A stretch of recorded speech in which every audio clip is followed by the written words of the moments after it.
Lo que nuestros antepasados nos ocultaron, parte 1. Capítulo 1. El descubrimiento.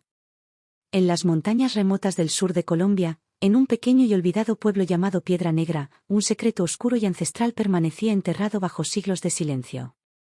Santiago, un joven arqueólogo, había dedicado su vida a explorar las historias y mitologías perdidas de las culturas indígenas. Sin embargo, nunca imaginó lo que estaba por descubrir.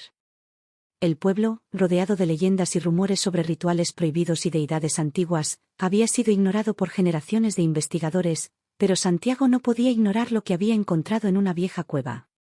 Una entrada oculta, sellada con una pesada puerta de piedra cubierta de símbolos que no reconocía. Las palabras grabadas en la piedra parecían advertirle: los muertos no descansan aquí. A pesar de la sensación de opresión en el aire, Santiago no pudo resistirse a entrar. Sabía que estaba a punto de desenterrar algo que los antepasados de ese lugar habían ocultado a propósito. Capítulo 2. La historia olvidada. El anciano del pueblo, don Efraín, era uno de los pocos que aún recordaba las viejas historias. Cuando Santiago le habló de la cueva y de los símbolos en la puerta de piedra, el rostro del hombre cambió drásticamente. Don Efraín le rogó que se mantuviera alejado de esa cueva. Nuestros antepasados la sellaron por una razón, le dijo en voz baja. Lo que está allí debe permanecer oculto, o desatarás una maldición sobre todos nosotros.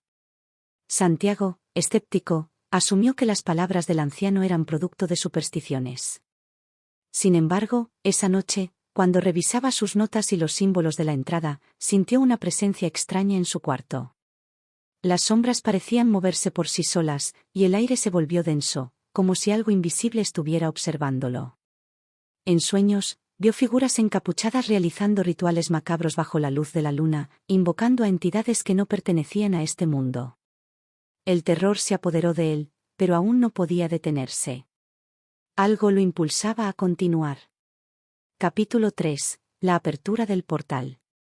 Ignorando las advertencias y las sensaciones inquietantes, Santiago decidió regresar a la cueva.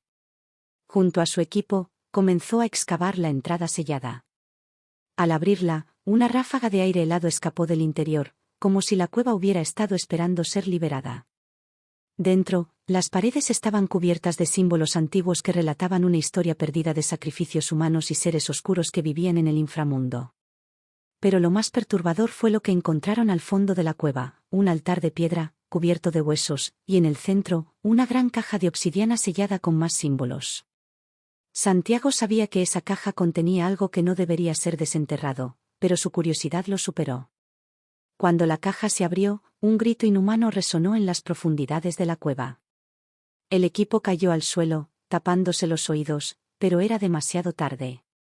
Algo había sido liberado. Una oscuridad, una presencia que había estado durmiendo durante siglos, comenzó a despertar. Capítulo 4. El regreso del olvidado. Después de abrir la caja, Santiago y su equipo comenzaron a experimentar fenómenos inexplicables. Luces que parpadeaban, susurros en la oscuridad, y pesadillas recurrentes de los rituales que habían visto en los símbolos. Uno por uno, los miembros del equipo empezaron a desaparecer de forma misteriosa, dejando tras de sí solo manchas oscuras en el suelo. Santiago, ahora convencido de que habían desatado algo que nunca debió ser tocado, regresó a don Efraín. El anciano, lleno de desesperación, le contó la verdad: nuestros antepasados no solo sellaron la cueva para protegerse, sino para mantener a raya a las entidades que traían la muerte. El pueblo había sido construido sobre un portal al inframundo, y los rituales que realizaban los antiguos no eran para honrar a los dioses, sino para contener a los seres oscuros que querían invadir el mundo de los vivos. Ahora, con el sello roto, esas entidades estaban libres otra vez. Capítulo 5. El descenso a la locura. Santiago comenzó a perder la noción de la realidad. Los días se confundían con las noches, y las sombras que antes parecían normales ahora parecían tener vida propia. Las voces lo llamaban desde rincones oscuros, y el frío en el aire se hacía cada vez más intenso. Sabía que las entidades lo estaban cazando, esperando el momento en que su mente se debilitara lo suficiente. Desesperado, intentó sellar la cueva nuevamente, pero cada intento era en vano. La oscuridad dentro había crecido demasiado poderosa. Visiones de su propio cuerpo siendo sacrificado en el altar comenzaron a atormentarlo, y la presencia de los antiguos dioses oscuros se hacía más evidente con cada paso que daba en el pueblo. El pueblo entero comenzó a sentir los efectos de lo que había desatado. La tierra temblaba, las plantas morían, y las personas reportaban ver figuras extrañas caminando en la noche, siempre envueltas en una neblina oscura. Capítulo 6. El sacrificio final. La única solución, según don Efraín, era realizar el mismo ritual que los antepasados habían realizado hace siglos, un sacrificio humano para apaciguar a los seres oscuros. Pero esta vez, la víctima debía ser uno de los que había liberado la oscuridad. Santiago entendió que no había escapatoria. Él había roto el sello, y ahora, solo su sangre podría restaurar el equilibrio. El ritual se preparó en el mismo altar donde había abierto la caja. Santiago, completamente resignado, se tumbó en la piedra fría, mientras los pocos ancianos que quedaban en el pueblo recitaban las palabras antiguas. La sensación de muerte lo rodeaba, pero también una extraña paz, sabiendo que su sacrificio salvaría a los demás.